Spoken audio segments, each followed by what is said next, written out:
what's up guys, my name is Jitin John. Welcome to Zbox. ഇന്ന് നമ്മൾ സൈക്കിളിൽ വെച്ചിട്ട് ഒരു സംഗതിയാണ് ചെയ്യാൻ പോകുന്നത്. എന്താണെന്ന് വെച്ചാൽ നമ്മളിപ്പോൾ സൈക്കിൾ ചവിട്ടുന്ന ആൾക്കാരുടെ എണ്ണം കൂടിക്കൊണ്ടിരിക്കുകയാണല്ലോ. അപ്പോൾ വൈകുന്നേരങ്ങളാണ് കൂടുതൽ ആൾക്കാരും സൈക്കിൾ ചവിട്ടുന്നത്. അപ്പോൾ സൈക്കിൾ ചവിട്ടുമ്പോൾ വൈകുന്നേരങ്ങൾ ആക്സിഡൻറ്റ്സ് ഉണ്ടാവാനുള്ള സാധ്യത കൂടുതലാണ്. നമ്മുടെ കുറച്ച് കൂട്ടുകാരൊക്കെ പറഞ്ഞു നമ്മുടെ സൈക്കിളിൽ ഒരു ലൈറ്റ് പിടിപ്പിച്ചാലോ. അപ്പോൾ നമ്മളിന്നൊരു ലൈറ്റ് ഉണ്ടാക്കാൻ പോകുന്നത്. ലൈറ്റ് എന്ന് പറഞ്ഞൊരു സാധാരണ ലൈറ്റ് അല്ല, നമ്മുടെ പോലീസിൻ്റെ ഒക്കെ ഏകദേശം മാച്ചിങ് ആയിട്ട് വരുന്ന ഒരു ചെറിയ ലൈറ്റ്. ഒരു 50 രൂപ താഴെ ചിലവും വരുന്നുള്ളൂ കേട്ടോ. അതിന് ഇതിൻ്റെ ഏറ്റവും വലിയ ഹൈലൈറ്റ്. അപ്പോൾ ഈ ലൈറ്റിൽ നമ്മൾ റീചാർജബിൾ ബാറ്ററി ഉപയോഗിക്കണം. അപ്പോൾ റീചാർജബിൾ ബാറ്ററി ഉപയോഗിക്കുകയാണെങ്കിൽ കുറച്ച് പൈസ കൂടും. അല്ലാന്ന് വെച്ച് കഴിഞ്ഞാൽ ഒരു 50 രൂപ താഴെ ചേരുള്ളൂ. അപ്പോൾ അതിൻ്റെ മേക്കിങ്ങാണ് നമ്മളിന്ന് കാണിച്ചു തരാൻ പോകുന്നത്. അപ്പോൾ നിങ്ങളിതുവരെ നമ്മുടെ ചാനൽ സബ്സ്ക്രൈബ് ചെയ്തിട്ടില്ലെങ്കിൽ സബ്സ്ക്രൈബ് ചെയ്ത് സപ്പോർട്ട് നോക്കാം. അപ്പോൾ ഇനി സമയം കളയാൻ നമ്മുടെ മേക്കിംഗ് കൊടുക്കാം. എല്ലാവർക്കും നമ്മുടെ ഈ LED ഫ്ലാഷർ ഈസി ആയിട്ട് ഉണ്ടാക്കാവുന്നതാണ്. അപ്പോൾ അതിനായിട്ട് ഞാൻ എടുത്തേക്കുന്നത് 9 വോൾട്ട് തുടങ്ങി 12 വോൾട്ട് വരെ നമുക്ക് സുഖമായിട്ട് വർക്ക് കിട്ടുന്നത്. അപ്പോൾ അതിന് വേണ്ടി എടുത്തേക്കുന്നത് ഞാൻ 18650 എന്ന് പറഞ്ഞ ലിത്തിയം അയോൺ ബാറ്ററിയാണ്. ഇത് 3.7 വോൾട്ടിൽ 2600 മില്ലി ആംപിയർ ഔട്ട്പുട്ട് കിട്ടുന്ന, ഇത് 10000 മില്ലി ആംപിയറിൻ്റെ പവർ ബാങ്ക് എന്നൊക്കെ പറയില്ല, അതേപോലെ 2600 മില്ലി ആംപിയർ കിട്ടുന്ന ബാറ്ററിയാണിത്. പിന്നെ ഇത് കൺട്രോൾ ചെയ്യാനായിട്ട് ഞാൻ ഇതിൻ്റെ പവർ സോഴ്സ് കൺട്രോൾ ചെയ്യാനായിട്ട് ഞാനൊരു സ്വിച്ച് എടുത്തിട്ടുണ്ട്. ഇത് സാധാരണ ഒരു പുഷ് സ്വിച്ചാണ്. പിന്നെ ഏത് ടൈപ്പ് സ്വിച്ച് വേണമെങ്കിൽ നമുക്ക് ഉപയോഗിക്കാം കേട്ടോ. പിന്നെ നമ്മുടെ LED ആണിത്. LED ഞാനിപ്പോൾ എടുത്തേക്കുന്നത് നമുക്ക് സ്ട്രിപ്പ് ആണെങ്കിൽ ഉപയോഗിക്കാം. ഇതിപ്പോൾ നീല കളറും ചുവപ്പ് കളറിലുള്ള 2 ബ്ലോക്കുകൾ വീതമുള്ള LED ആണ് ഞാൻ എടുത്തേക്കുന്നത്. എത്ര LEDs വേണമെങ്കിൽ നമുക്ക് കണക്ട് ചെയ്യാം, അതനുസരിച്ച് സമയം കുറവേ കിട്ടുള്ളൂ. പിന്നെ SPDT റിലേ ആണ് നമ്മൾ എടുത്തേക്കുന്നത് ഇതിൻ്റെ സർക്യൂട്ടിന് വേണ്ടിയിട്ട്. ഈ SPDT റിലേ അധികം വിലയൊന്നുമില്ല, ഒരു 12 രൂപ തുടങ്ങി 20 രൂപ റേഞ്ചിലൊക്കെ ഉള്ളൂ. അടുത്തായി നമുക്ക് ആവശ്യമുള്ളൂ ഈ സർക്യൂട്ടിന് തന്നെ വേണ്ടിയിട്ട് 220 ഓംസിൻ്റെ റെസിസ്റ്ററാണ്, ക്വാർട്ടർ വാട്ട് റെസിസ്റ്ററാണ് എടുത്തേക്കുന്നത്. പിന്നെ നമുക്ക് 470 മൈക്രോഫാരഡിൻ്റെ 35 വോൾട്ടിൻ്റെ കപ്പാസിറ്ററാണ്. നമുക്ക് 25 വോൾട്ട് ആയാലും മതി, ഇതിപ്പോൾ എൻ്റെ കയ്യിൽ ഓൾറെഡി ഉണ്ടായിരുന്നതാണ്. പിന്നെ നമുക്ക് ഇത് റീചാർജബിൾ ആണല്ലോ, അപ്പോൾ അതിനായിട്ട് നമുക്ക് ആ ചാർജറിൻ്റെ അഡാപ്റ്ററിൻ്റെ പിന്നെ ഈസി ആയിട്ട് കണക്ട് ചെയ്യാനും ഊരാനും വേണ്ടിയിട്ട് ഞാനൊരു ഫീമെയിൽ DC പിൻ എടുത്തിട്ടുണ്ട്. പിന്നെ കുറച്ച് വയറാണ്, നമുക്ക് ഇതിൻ്റെ കണക്ടിവിറ്റിക്ക് വേണ്ടിയിട്ട് കുറച്ച് വയർ എടുത്തിട്ടുണ്ട്. പിന്നെ ഇതെല്ലാം കൂടി നമുക്ക് ഫിക്സ് ചെയ്ത് സെറ്റ് ചെയ്യാനായിട്ട് ഒരു ബോക്സ് ഞാൻ എടുത്തിട്ടുണ്ട്. ഇതൊരു 12 സെൻറ്റിമീറ്റർ നീളവും 8 സെൻറ്റിമീറ്റർ വീതിയുള്ള ചെറിയ ബോക്സാണ്. അപ്പോൾ ഇതിൻ്റെ ആവശ്യമുള്ളൂ, നമുക്ക് സീറ്റിൻ്റെ ഇടയിൽ വൃത്തിയായിട്ട് തന്നെ ഇരുന്നോളൂ. പിന്നെ അത് കണക്ട് ചെയ്യാൻ വേണ്ടി, അതൊക്കെ ടൈറ്റ് ചെയ്ത് നിർത്താൻ വേണ്ടിയിട്ട് ഒരു കുറച്ച് കേബിൾ ടൈ, ഒരു 2-3 കേബിൾ ടൈ എടുത്തിട്ടുണ്ട്. അപ്പോൾ ഇത്ര സാധനങ്ങളൊക്കെ മതി നമുക്ക്. ആദ്യം തന്നെ നമ്മുടെ സർക്യൂട്ടിനുള്ള പവർ സോഴ്സ് നമുക്ക് റെഡിയാക്കാം. അപ്പോൾ ഇതൊരു സീരീസ് കണക്ഷനാണ് നമ്മളിവിടെ ഉദ്ദേശിക്കുന്നത്. അപ്പോൾ നമുക്ക് 11.1 വോൾട്ടേജ് ഔട്ട്പുട്ട് കിട്ടും. അപ്പോൾ അതിനായിട്ട് നമുക്ക് സീരീസ് കണക്ഷൻ ഒരുപാട് പേർക്ക് അറിയാത്തവർക്ക് വേണ്ടി ഞാൻ പറയാനാണ്. ഇപ്പോൾ ഈ ബാറ്ററിയുടെ ഈ പോസിറ്റീവ് മാർക്കിങ് നെഗറ്റീവ് മാർക്കിങ് നിങ്ങൾ കണ്ടിട്ടുണ്ടാവും. ഇപ്പോൾ ഇത് ഈ ബാറ്ററിയുടെ ഈ സൈഡ് പോസിറ്റീവ് സൈഡും ഈ സൈഡ് നെഗറ്റീവ് സൈഡാണ്. അപ്പോൾ നമുക്ക് സീരീസ് കണക്ഷന് വേണ്ടിയിട്ട് ഈ ബാറ്ററി ഒന്ന് അറേഞ്ച് ചെയ്തെടുക്കാം. ഇപ്പോൾ നിങ്ങൾക്ക് ആ ഒരു അറേഞ്ച്മെൻറ്റ് കാണാൻ പറ്റും. ഇപ്പോൾ ഇതിൽ ഈ ഭാഗത്തായിട്ട് നമ്മൾ പോസിറ്റീവ് എടുക്കുകയാണെങ്കിൽ ഈ നെഗറ്റീവും ഈ പോസിറ്റീവും കൂടി കണക്ട് ചെയ്യണം. അപ്പോൾ ഇതൊരു സീരീസ് കണക്ഷനായി. ഇനി ഈ നെഗറ്റീവും ഈ പോസിറ്റീവും കൂടിയിട്ട് കണക്ട് ചെയ്യാം. അപ്പോൾ ഇതൊരു സീരീസ് കണക്ഷനായി. അപ്പോൾ അങ്ങനെ വരികയാണെങ്കിൽ നമ്മൾ ഈ പോസിറ്റീവ് ഭാഗത്തു നിന്നും ഈ നെഗറ്റീവ് ഭാഗത്തു നിന്നും ഔട്ട്പുട്ട് എടുക്കുകയാണെങ്കിൽ ഇത് മൊത്തമായിട്ട് 11.1 വോൾട്ടേജ് ഔട്ട്പുട്ട് വരും. ഇനി നമുക്കിത് ഒരു ഇൻസുലേഷൻ ടൈപ്പ് വെച്ചിട്ട് ഒന്ന് കെട്ടി ടൈറ്റ് ആക്കിയിട്ട് നമുക്ക് ഇവിടെ നിന്ന് കണക്ട് ചെയ്ത് ജോയിൻറ്റ് ചെയ്ത് സോൾഡർ ചെയ്തെടുക്കാം. അങ്ങനെ നമ്മൾ ഇൻസുലേഷൻ ടൈപ്പ് ചുറ്റി സെറ്റാക്കി എടുത്തു. ഇപ്പോൾ നിങ്ങൾക്ക് കാണാൻ പറ്റും, കണ്ടില്ലേ? ഇനി ഇത് നമുക്ക് കണക്ഷൻസ് കൊടുക്കാം. പോസിറ്റീവ് സൈഡിൽ നമുക്ക് സ്റ്റാർട്ട് ചെയ്യാം. ഇപ്പോൾ പോസിറ്റീവ് സൈഡ് ഈ ഭാഗത്താണ് വരുന്നത്. അപ്പോൾ നമുക്ക് അടുത്ത കണക്ഷൻ കൊടുക്കേണ്ടത് ഈ നെഗറ്റീവും ഈ പോസിറ്റീവും കൂടിയിട്ട് ജോയിൻ ചെയ്യാം. നമുക്ക് ഈ 2 ടെർമിനൽസ് ജോയിൻ ചെയ്യുന്നതിനേക്കാളും മുന്നേ, അതായത് സോൾഡർ ചെയ്യുന്നതിനേക്കാളും മുന്നേ നമുക്ക് ഇവിടെ ഒരു സാൻഡ് പേപ്പർ വെച്ചിരുന്ന് പതുക്കെ ഒന്ന് ഉരച്ചെടുക്കാം. കാരണം ചിലപ്പോൾ പുതിയ ബാറ്ററി കൊണ്ട് ഒരു കോൺടാക്റ്റ് ഇല്ലാത്തതിൻ്റെ ഒരു പോരായ്മ ഉണ്ടാവും. പലരും പല രീതിയിലാണ് സോൾഡർ ചെയ്യാറ്. ഞാനിപ്പോൾ ഇവിടെ ബാറ്ററി സോൾഡർ ചെയ്യുമ്പോൾ നമുക്കിവിടെ കുറച്ച് ഇത് ഇവിടെ നമുക്ക് ചിലപ്പോൾ വേണ്ടത്ര രീതിയിൽ ലെഡ് പിടിക്കില്ല. അപ്പോൾ ഞാനിവിടെ കുറച്ച് ഫ്ലെക്സ്, അതായത് ഇതിൻ്റെ പേസ്റ്റ് തേച്ച് കൊടുക്കുന്നുണ്ട് കേട്ടോ, എന്നാലാണ് വേണ്ടത്ര രീതിയിൽ പിടിക്കുകയുള്ളൂ. ഇനി ആദ്യം തന്നെ ഞാൻ ഇതിലേക്ക് കുറച്ച് സോൾഡർ അപ്ലൈ ചെയ്ത് കൊടുക്കുകയാണ്. കണ്ടോ, ഇപ്പോൾ ഈസി ആയിട്ട് നമുക്കിവിടെ സോൾഡർ ലെഡ് പിടിക്കുന്നുണ്ട്. ബാറ്ററികൾ തമ്മിൽ കണക്ഷൻ കൊടുക്കാനായിട്ട് ഞാൻ എടുത്തേക്കുന്നത് നേരത്തെ നമ്മൾ കണ്ട ആ സ്പീക്കർ വയറാണ്. അപ്പോൾ ഇതിലേക്ക് നമുക്ക് പിടിപ്പിക്കുന്നതിന് മുന്നേ ഇതൊന്ന് പ്രീടൈൻ ചെയ്തെടുക്കാം. അപ്പോൾ അതിനായിട്ട് ഞാൻ കുറച്ച് പശ അപ്ലൈ ചെയ്യാണ്.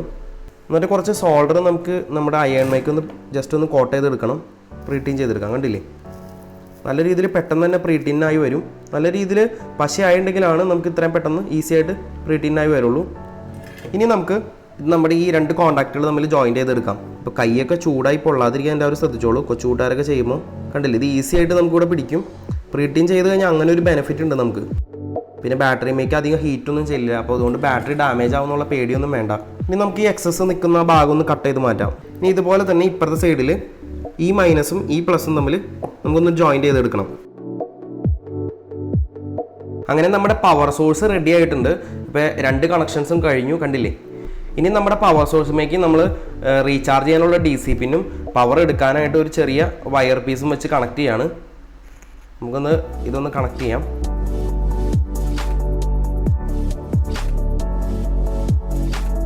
ഞാൻ സാധാരണ സോൾഡർ ചെയ്യുമ്പോൾ എപ്പോഴും പ്രീടീൻ ചെയ്യാറുണ്ട്.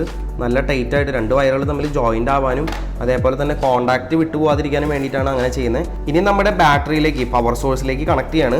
അപ്പോൾ അതിനായിട്ട് നേരത്തെ നമ്മൾ സാൻഡ് പേപ്പർ വെച്ച് ഉരച്ച പോലെ തന്നെ പോസിറ്റീവ് സൈഡ് ഞാനൊന്ന് ഉരച്ചെടുക്കുകയാണ്. ഇനി അവിടേക്ക് നമ്മുടെ പോസിറ്റീവ് ലീഡ് ഞാൻ കണക്ട് ചെയ്യാണ്. കണ്ടില്ലേ, നല്ല ടൈറ്റ് ആയിട്ടുണ്ട്. ഇനി അതുപോലെ തന്നെ നെഗറ്റീവ് സൈഡും നമുക്ക് കണക്ട് ചെയ്തെടുക്കാം. അങ്ങനെ നമ്മുടെ കണക്ഷൻസ് ഒക്കെ റെഡി ആയിട്ടുണ്ട്. അപ്പോൾ നമുക്ക് ഔട്ട്പുട്ട് കിട്ടുന്നുണ്ടോ എന്ന് അറിയാൻ വേണ്ടിയിട്ട് നമുക്ക് ജസ്റ്റ് വേണമെങ്കിൽ നമ്മുടെ ഈ ബാറ്ററി വെച്ചിട്ട് നമ്മുടെ ഈ LED വെച്ചിട്ടൊന്ന് ചെക്ക് ചെയ്ത് നോക്കാം. അപ്പോൾ അതിൻ്റെ പോസിറ്റീവിലേക്ക് ഞാൻ കണക്ട് ചെയ്യാണ്, അതേപോലെ തന്നെ നെഗറ്റീവ് കണക്ട് ചെയ്യാണ്. കണ്ടില്ലേ, LED കത്തുന്നത് കണ്ടില്ലേ? അപ്പോൾ നമ്മുടെ പവർ സോഴ്സ് റെഡി ആയിട്ടുണ്ട് കേട്ടോ. ഇനി നമ്മുടെ സർക്യൂട്ട് സെറ്റ് ചെയ്യാം. ആദ്യം തന്നെ നമുക്ക് റിലേയിലേക്ക് നമ്മുടെ റെസിസ്റ്ററും ഒരു കപ്പാസിറ്ററും പിടിപ്പിക്കണം. അപ്പോൾ അതിനായിട്ട് റിലേ നമ്മുടെ ഫേസിനോട്, അതായത് നമ്മളെ ഫേസ് ചെയ്ത് റിലേ പിടിക്കുക. അപ്പോൾ നമുക്ക് ഈ 2 ടെർമിനൽസ് തമ്മിലാണ് കണക്ഷൻ വേണ്ടത്. അപ്പോൾ ഈ റെസിസ്റ്റർ വെച്ചിട്ട് നമുക്കൊന്ന് സോൾഡർ ചെയ്തെടുക്കാം. നമുക്ക് എക്സസ് വരുന്ന ഭാഗം നമുക്ക് കട്ട് ചെയ്ത് കളയാം. അടുത്തതായി നമുക്ക് കപ്പാസിറ്റർ കണക്ട് ചെയ്യണം. അപ്പോൾ കപ്പാസിറ്ററിൻ്റെ പോസിറ്റീവ് സൈഡാണ് ഈ ഭാഗം. ഇവിടെ ഒരു മാർക്കിങ്ങും ഇല്ല, കണ്ടില്ലേ? ഈ നെഗറ്റീവ് സൈഡ് വരുന്നതോടത്ത് ഈ ഒരു നെഗറ്റീവ് മാർക്കിങ് നമുക്ക് കാണാൻ പറ്റും. അതുമാത്രമല്ല, കപ്പാസിറ്ററിൻ്റെ ഏറ്റവും വലിയ ലീഡാണ് പോസിറ്റീവ്, ഏറ്റവും ചെറിയ ലീഡ് നെഗറ്റീവ്. അപ്പോൾ ഇതിൻ്റെ പോസിറ്റീവ് സൈഡ് നമ്മൾ ഈ റെസിസ്റ്റർ കണക്ട് ചെയ്ത ഈ ടെർമിനലിലേക്കും നെഗറ്റീവ് സൈഡ് ഈ റിലേയുടെ ഈ ടെർമിനലിലേക്കാണ് കണക്ട് ചെയ്യേണ്ടത്. അപ്പോൾ നമുക്കൊന്ന് സോൾഡർ ചെയ്തെടുക്കാം. അങ്ങനെ നമ്മുടെ സർക്യൂട്ടിൻ്റെ ഒരുവിധം പരിപാടികളൊക്കെ കഴിഞ്ഞു. ഇനി നമുക്ക് ഈ സർക്യൂട്ടും അതേപോലെ നമ്മൾ ഉണ്ടാക്കിയ ഈ പവർ സോഴ്സ് ഒരു പവർ ബാങ്ക് പോലെയൊക്കെ ആയിട്ടുണ്ട്. അപ്പോൾ അതെല്ലാം കൂടിയിട്ട് നമുക്കൊരു ബോക്സിലാക്കണം. അപ്പോൾ ഈ ബോക്സിലേക്ക് ആക്കണം. ഇതെല്ലാം കൂടി ഏറ്റവും അവസാനം ചെയ്താൽ ചിലപ്പോൾ ശരിയാവില്ല. അതുകൊണ്ട് ഇത് കഴിഞ്ഞിട്ടാണ് നമ്മൾ ഈ ബോക്സിൽ സ്വിച്ചൊക്കെ പിടിപ്പിക്കുന്നത്. ബോക്സിലേക്ക് സ്വിച്ച് പിടിപ്പിക്കുന്നതിനായിട്ട് നമുക്ക് ഇവിടെ ഒരു ഹോള് തുളയ്ക്കണം. അതിനുശേഷം നമുക്ക് ഈ ബോക്സിൻ്റെ നട്ടഴിച്ച് നമുക്ക് ഇതിലേക്ക് ടൈറ്റ് ചെയ്ത് വയ്ക്കാം. ഇനി നമ്മുടെ സൈക്കിളിൻ്റെ സീറ്റിൻ്റെ അടിയിൽ കെട്ടി വയ്ക്കണമല്ലോ, അതിനായിട്ട് കുറച്ച് ടൈ കോർത്തെടുക്കണം. അതിനായിട്ട് നമുക്ക് 2 ഹോളും കൂടി തുളയ്ക്കാം. അങ്ങനെ നമ്മൾ ടൈ കോർത്തെടുത്തിട്ടുണ്ട്. ഇനി ഇതിലേക്ക് നമ്മുടെ പവർ സോഴ്സും സർക്യൂട്ടൊക്കെ വെച്ച് കണക്ഷൻസ് കൊടുക്കാം. അപ്പോൾ അതിനായിട്ട് ഞാൻ കുറച്ച് ഗ്ലൂ അപ്ലൈ ചെയ്യാണ്. നമ്മുടെ പവർ ബാങ്കിൽ നിന്ന് വരുന്ന പോസിറ്റീവ് ലീഡാണിത്. അപ്പോൾ പോസിറ്റീവ് ലീഡ് നമ്മൾ സ്വിച്ചിലേക്ക് ഒന്ന് കണക്ട് ചെയ്യാണ്. ഇനി ഈ സ്വിച്ചിൻ്റെ ഔട്ട്പുട്ട് വരുന്നത് നമുക്ക് ഈ ലീഡിലേക്ക് കണക്ട് ചെയ്യാം. അങ്ങനെ നമ്മുടെ സർക്യൂട്ടും പവർ സോഴ്സും ഒക്കെ റെഡിയായി. ഇതിൻ്റെ പരിപാടികളൊക്കെ കഴിഞ്ഞു. ഇനി നമുക്ക് LED കണക്ട് ചെയ്യാനുള്ള സെക്ഷനേ ബാക്കിയുള്ളൂ. അപ്പോൾ LED കണക്ട് ചെയ്യാനായിട്ട് ഞാനിവിടെ 3 വയറുകളാണ് എടുത്തേക്കുന്നത്. അപ്പോൾ ഈ 3 വയറുകളിൽ സിംഗിളായിട്ട് കിടക്കുന്ന വയർ, അതായത് ഇതൊരു 2 കോർ വയറാണ്. നമുക്ക് എങ്ങനെയുള്ള വയർ വേണമെങ്കിൽ എടുക്കാം കേട്ടോ. 3 കണക്ഷൻ വേണം, അത്രേ ഉദ്ദേശിക്കുന്നുള്ളൂ. അപ്പോൾ ഈ സിംഗിളായിട്ട് കിടക്കുന്ന വയറാണ് ഞാനിപ്പോൾ ഇവിടെ നെഗറ്റീവ് സൈഡായിട്ട് എടുക്കുന്നത്. ഇതിൽ ഈ സിംഗിളായിട്ട് വരുന്ന സിംഗിൾ വയർ നമ്മൾ ഇതിൻ്റെ ഈ പവർ സോഴ്സിൻ്റെ നെഗറ്റീവ് സൈഡിലേക്ക് കണക്ട് ചെയ്യാണ്. അങ്ങനെ നമ്മൾ ഈ കണക്ട് ചെയ്ത വയർ നമുക്ക് ഈ കപ്പാസിറ്ററിൻ്റെ നെഗറ്റീവ് സൈഡിലേക്കാണ് കണക്ട് ചെയ്യേണ്ടത്. അപ്പം ഒന്ന് സോൾഡർ ചെയ്യാം. ഇനി നമുക്ക് ഈ ബാക്കിയുള്ള 2 വയറും കൂടി കണക്ട് ചെയ്യണം. അപ്പോൾ അതിനായിട്ട് ഒരു വയർ നമുക്ക് ഇവിടെ ഒരു ഫ്രീ ആയിട്ട് കിടക്കുന്ന ഒരു ലീഡില്ലേ, അതിലേക്ക് നമുക്ക് കണക്ട് ചെയ്യാം. അടുത്ത ലീഡ് നമുക്ക് റെസിസ്റ്ററിൻ്റെ അപ്പുറത്തെ സൈഡ്, അതായത് ഈ ഫ്രീ ആയിട്ട് കിടക്കുന്ന ലീഡിൻ്റെ ഓപ്പോസിറ്റ് ഉണ്ടായിട്ടുള്ള ലീഡില്ലേ, അതിലേക്ക് കണക്ട് ചെയ്യാം. അങ്ങനെ നമ്മുടെ കണക്ഷൻസ് എല്ലാം തന്നെ കഴിഞ്ഞു. വളരെ സിമ്പിളായുള്ള കണക്ഷൻസ് അല്ലേ. ഇനി നമുക്ക് ഈ വയറുകളെല്ലാം തന്നെ പുറത്തേക്ക് ഇറക്കണം. അപ്പോൾ അതിനായിട്ട് ഞാനിവിടെ ഒരു ചെറിയൊരു കട്ടിങ് ഇട്ടിട്ട് നമുക്ക് ഈ വയറുകൾ പുറത്തേക്ക് ഇറത്താണ്.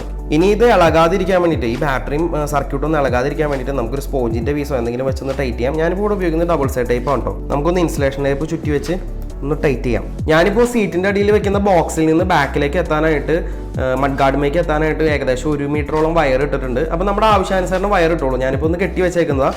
ഇനി നമുക്ക് LED-ക്കുള്ള കണക്ഷൻസ് നോക്കാം. ഇപ്പോൾ LED-യിൽ 2 കണക്ഷൻസ് ആണ് കാണാൻ പറ്റുക. ഈ റെഡ് മാർക്കിംഗ് ഉള്ളത് പോസിറ്റീവ് ലീഡും, അല്ലെങ്കിൽ ഇവിടെ മാർക്കിങ്ങും ഉണ്ടാവും പോസിറ്റീവ് എന്ന് പറഞ്ഞ്. അതേപോലെ തന്നെ ഈ ഇതിൽ കണ്ടില്ലേ, പോസിറ്റീവ് സൈഡും നെഗറ്റീവ് സൈഡും. ഇതിലും ഈ വൈറ്റ് വയറിൽ റെഡ് മാർക്കിംഗ് ഉണ്ട്. നമുക്ക് ചെയ്യേണ്ടത് ഈ LED-യുടെ നെഗറ്റീവ് ലീഡുകളെല്ലാം തന്നെ നമുക്ക് ഒരുമിച്ച് ജോയിൻ ചെയ്യാം. അത് നമ്മൾ ജോയിൻ ചെയ്തു. അതിലേക്ക് നമ്മുടെ ഈ ബോക്സിൽ നിന്ന് വരുന്ന സിംഗിളായിട്ട് വരുന്ന ഒറ്റ ലീഡില്ലേ നെഗറ്റീവ്, അത് നമുക്ക് ജോയിൻ ചെയ്തെടുക്കാം. നമുക്കൊന്ന് ഇൻസുലേഷനായി പഠിക്കാം കേട്ടോ അത് മേക്ക്. ഇനി നമുക്ക് നമ്മുടെ ബോക്സിൽ നിന്ന് വരുന്ന ഈ 2 വയറുകൾ നമുക്ക് LED-യുടെ ബാക്കിയുള്ള വയറുകളിലേക്ക് കണക്ഷൻ കൊടുക്കാം. ഒരു വയർ നമുക്ക് ബ്ലൂവിലേക്ക് കൊടുക്കാം. നമുക്കൊന്ന് ഇൻസുലേഷനായി ചോദിക്കാം കേട്ടോ. അടുത്ത വയർ നമുക്ക് റെഡിലേക്ക് കൊടുക്കാം. അങ്ങനെ നമ്മുടെ LED-യുടെ കണക്ഷൻസും കഴിഞ്ഞു. ഇനി നമുക്കൊന്ന് ടെസ്റ്റ് ചെയ്ത് നോക്കാം. അപ്പോൾ ഞാൻ സ്വിച്ച് അമർത്താണ്. കണ്ടില്ലേ, നല്ല അടിപൊളിയായിട്ട് വർക്ക് ചെയ്യുന്നുണ്ട്. അത്യാവശ്യം നല്ല രീതിയിൽ തന്നെ നമുക്ക് ബാക്കപ്പ് കിട്ടും കേട്ടോ. അത് പേടിക്കാനൊന്നുമില്ല, നല്ല രീതിയിൽ തന്നെ ബാക്കപ്പ് കിട്ടും. നമ്മൾ ഒരുപാട് LED സ്ട്രിപ്പോ അല്ലെങ്കിൽ ഒരുപാട് LED ബ്ലോക്കുകൾ കൊടുക്കുകയാണെങ്കിൽ അതനുസരിച്ച് സമയം കുറയും. അപ്പോൾ അങ്ങനെ നമ്മുടെ ഫ്ലാഷർ നമ്മുടെ സൈക്കിളിൽ പിടിപ്പിക്കാൻ പോകണം. അപ്പോൾ ഞാൻ സീറ്റിൻ്റെ അടിയിലാട്ടോ നമ്മുടെ ഈ ബോക്സ് വെക്കുന്നത്. അപ്പോൾ അതിന് മുന്നായിട്ട് നമുക്ക് ഇതിൻ്റെ ഈ ക്ലോസ് ചെയ്ത അടപ്പില്ലേ, അതൊന്നും നമുക്ക് ഇൻസുലേഷനെ കുറിച്ച് ഒന്ന് ടൈറ്റ് ചെയ്യാം. അപ്പോൾ വെള്ളമൊന്നും കയറാതിരിക്കാൻ വേണ്ടിയിട്ട് സിലിക്കോണൊക്കെ ഉണ്ടെങ്കിൽ, ഗ്ലാസ് ഒട്ടിക്കുന്ന സിലിക്കോണൊക്കെ ഉണ്ടെങ്കിൽ അത് വെച്ച് ഒട്ടിച്ചാൽ നന്നായിരിക്കും. ഇതാണെങ്കിലും കുഴപ്പമൊന്നുമില്ല. അപ്പോൾ നമ്മുടെ ഈ ഫ്ലാഷറിൻ്റെ സർക്യൂട്ടും ബാറ്ററിയൊക്കെ ഉള്ള ബോക്സ് നമ്മൾ സീറ്റിൻ്റെ അടിയിൽ പിടിപ്പിക്കാൻ പോവാണ്. അപ്പോൾ ഞാൻ ഈ കോർത്തിട്ട് ഈ ഒരു പൊസിഷനിലാണ് പിടിപ്പിക്കുന്നത്. അപ്പോൾ ചില സീറ്റുകളൊക്കെ ആണെങ്കിൽ ഉള്ളിലേക്ക് കയറി പോകും. അപ്പോൾ ഇത് നമ്മുടെ മഡ്ഗാർഡൊന്നും ഇല്ലാത്ത ഈ സ്പോർട്സ് സൈക്കിൾ പോലത്തെ ഒരു സൈക്കിളാണ്. അപ്പോൾ അതുകൊണ്ട് ഇതിന് അങ്ങനെ സീറ്റിനധികം കനവില്ല. അപ്പോൾ നമുക്കിതിവിടെ വെച്ചിട്ട് ടൈറ്റ് ചെയ്യാം. അങ്ങനെ നമ്മളെ ബോക്സ് നമ്മൾ സീറ്റിൻ്റെ അടിയിൽ പിടിപ്പിച്ചു. ഇനി നമുക്ക് LED പിടിപ്പിക്കാൻ പോകുന്നത്. അപ്പോൾ LED ഞാനിപ്പോൾ ഇവിടെയാണ് പിടിപ്പിക്കുന്നത്. നിങ്ങൾക്ക് മഡ്ഗാർഡിൽ എവിടെ വേണമെങ്കിൽ പിടിപ്പിക്കാം കേട്ടോ. പിന്നെ മഡ്ഗാർഡ് ഇല്ലാത്ത കാരണം ഞാൻ ഈ നമ്മുടെ ഈ സീറ്റിൻ്റെ റാഡുമ്പോൾ തന്നെ പിടിപ്പിക്കുന്നത്. അപ്പോൾ ഞാൻ ഇതിൽ 4 LED ഉണ്ട്. നമുക്ക് അത്രയും അത്രയും പിടിപ്പിക്കാൻ പറ്റില്ല. അപ്പോൾ 2 പിടിപ്പിക്കുന്നുള്ളൂ ഞാൻ. അപ്പോൾ മറ്റേത് കട്ട് ചെയ്ത കളയാണ്. സാധാരണ LED ബ്ലോക്കുകൾക്ക് ബാക്കിൽ ഒരു സ്റ്റിക്കർ ഉണ്ടാവാറുണ്ട്, പക്ഷേ ഇതിന് വന്നിട്ടില്ല. അപ്പോൾ ഞാൻ ഡബിൾ സൈഡ് ടേപ്പ് വെച്ചിട്ട് ഒട്ടിക്കുന്നത് കേട്ടോ. ലൈറ്റ് നമ്മൾ ഒട്ടിച്ചിട്ടുണ്ട്. അപ്പോൾ ഇനി നമ്മൾ കുറച്ച് എക്സസ് വയർ എടുത്തിട്ടുണ്ട്. അപ്പോൾ അതെല്ലാം നമുക്കിവിടെ ചുറ്റി സീറ്റിൻ്റെ അടിയിൽ കാണാത്ത രീതിയിൽ വെക്കാം.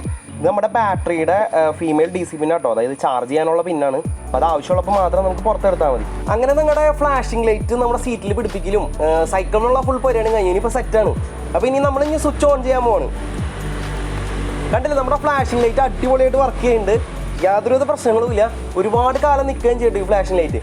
ഇതിൻ്റെ സ്പീഡ് നമുക്ക് കൂട്ടാനും കുറയ്ക്കാനും പറ്റും. അതെങ്ങനെയാണെന്ന് വെച്ച് കഴിഞ്ഞാൽ, ഇപ്പോൾ സ്പീഡ് കൂട്ടണമെന്ന് വെച്ച് കഴിഞ്ഞാൽ നമ്മൾ ആ റെസിസ്റ്റർ വയ്ക്കുന്നുണ്ടല്ലോ, റിലേമർ റെസിസ്റ്റർ വയ്ക്കുന്നുണ്ടല്ലോ, അത് 2 എണ്ണമായിട്ട് പാരലൽ ചെയ്ത് വയ്ക്കുക. അപ്പോൾ നമുക്ക് ഇതിൻ്റെ ഫ്ലാഷിംഗ് സ്പീഡ് കൂട്ടാൻ പറ്റും. നമ്മുടെ ഈ ഫ്ലാഷർ വെച്ച് റീചാർജ് ചെയ്യാൻ വേണ്ടി നമ്മൾ ഉപയോഗിക്കുന്നത് 12 വോൾട്ട് 1 ആംപിയർ അഡാപ്റ്റർ ആട്ടോ. അല്ലെങ്കിൽ നമുക്ക് മോഡത്തിൻ്റെ അഡാപ്റ്റർ ഉപയോഗിക്കാം. അതാകുമ്പോൾ ഒരു 12 വോൾട്ട് 550 മില്ലി ആംപിയർ ഉണ്ടാവുള്ളൂ. പക്ഷേ അത് സമയത്തിന് കൂടുതൽ എടുക്കും, ഏകദേശം ഒരു 2 മണിക്കൂറിൻ്റെ അടുത്തൊക്കെ എടുക്കും. അപ്പോൾ നിങ്ങൾക്ക് എല്ലാവർക്കും നമ്മുടെ ഇന്നത്തെ വീഡിയോ ഇഷ്ടമായിരിക്കണം, പ്രത്യേകിച്ച് നമ്മുടെ കൊച്ചുകൂട്ടുകാർക്ക്. അപ്പോൾ ഇത് കൊച്ചുകൂട്ടുകാർക്ക് ഉണ്ടാക്കി നോക്കാം. നമ്മുടെ വീഡിയോ ഇഷ്ടമെങ്കിൽ ലൈക്ക് ചെയ്തോളൂ. അതേപോലെ തന്നെ നമ്മുടെ ചാനൽ ഇതുവരെ നിങ്ങൾ സബ്സ്ക്രൈബ് ചെയ്തിട്ടില്ലെങ്കിൽ സബ്സ്ക്രൈബ് ചെയ്ത് സപ്പോർട്ട് ചെയ്യുന്നോളൂ. തൊട്ടപ്പുറത്ത് ബെല്ലൈക്കനും കൂടി എനേബിൾ ചെയ്താൽ ഞങ്ങൾ അപ്ലോഡ് ചെയ്യുന്ന വീഡിയോസ് അപ്പോൾ തന്നെ നിങ്ങൾക്ക് നോട്ടിഫിക്കേഷൻ വരുന്നതായിരിക്കും. അപ്പോൾ അടുത്തൊരു കിടലും കണ്ടായിട്ട് നമ്മൾ വരുന്നതായിരിക്കും. അതുവരേക്കും ബൈ.